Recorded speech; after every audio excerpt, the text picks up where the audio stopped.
कि आने वाले 25 वर्षों में हम भारत को कहां देखना चाहते हैं। देश जब आजादी के 100 वर्ष पूरा करेगा 2047 में, 2047 में, तब भारत की स्थिति क्या होगी। मोदी ने नेक्स्ट 25 इयर्स का एजेंडा सेट कर दिया है। शॉर्ट टर्म नहीं, 2047 वाले लॉन्ग टर्म प्लान का बटन मोदी ने ऑन कर दिया है। 75 साल का इंडिया कैसा होगा और 100 साल के इंडिया में क्या होगा, इसका प्रेजेंटेशन भी रेडी है। 21 में 47 का मूड बन चुका है। दुनिया अभी से मोदी के टारगेट 2047 की बात कर रही है। इंडिया एट 100 पर सुर्खियां बनने लगी हैं।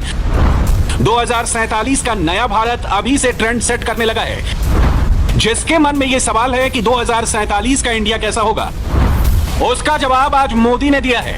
इंडिया का फ्यूचर ब्राइट भी है और प्रॉमिसिंग भी है। आज की सबसे बड़ी खबर भी यही है। इस बार देश अपना 75वां स्वतंत्रता दिवस मनाने जा रहा है। यह महत्वपूर्ण पड़ाव हमारे लिए गौरव का तो है ही, ये नए संकल्पों, नए लक्ष्यों का भी एक बहुत बड़ा अवसर है। ये तय करने में हमारी खेती, हमारे गांव, हमारे किसानों की बहुत बड़ी भूमिका है। बंधनों से मुक्त होकर ही देश के किसान और तेजी से आगे बढ़ सकेंगे। इसी भावना के साथ हमें आने वाले 25 साल का एक संकल्प को सिद्ध करना है। प्रधानमंत्री ने जो इशारा दिया है उसका जवाब आपकी स्क्रीन पर है। मोदी सरकार का रिफॉर्म 2047 तक इंडिया को कैसे ट्रांसफॉर्म करेगा, इसकी चर्चा होने लगी है।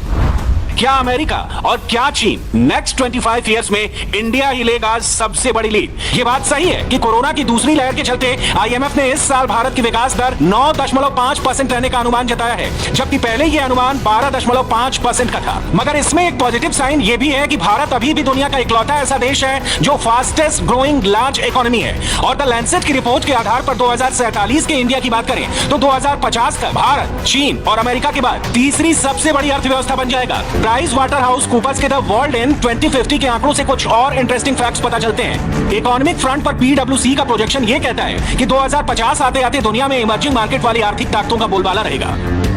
इसके मुताबिक 2050 तक चीन पहले, भारत दूसरे और अमेरिका तीसरे नंबर पर रहेगा। वर्ल्ड जीडीपी के शेयर में असली टक्कर भारत और चीन की होगी। चीन 18 से 20% पर होगा, जबकि इंडिया 7 से 15% पर पहुंचेगा, यानी 8% का जंप। वर्ल्ड बैंक के ईज ऑफ डूइंग बिजनेस की रैंकिंग में भारत हर साल अच्छा परफॉर्म कर रहा है। 190 देशों में 63वां पायदान, और मोदी इसे अंडर 50 में लाने वाले प्लान पर काम कर रहे हैं। वर्ल्ड इकोनॉमिक फोरम के मुताबिक 2030 तक भारत की अर्थव्यवस्था को मिडिल क्लास लीड करेगा। 2030 तक देश की करीब 80% आबादी मिडिल इनकम ग्रुप में होगी। इतना तो साफ है कि भारत का समय आ गया है।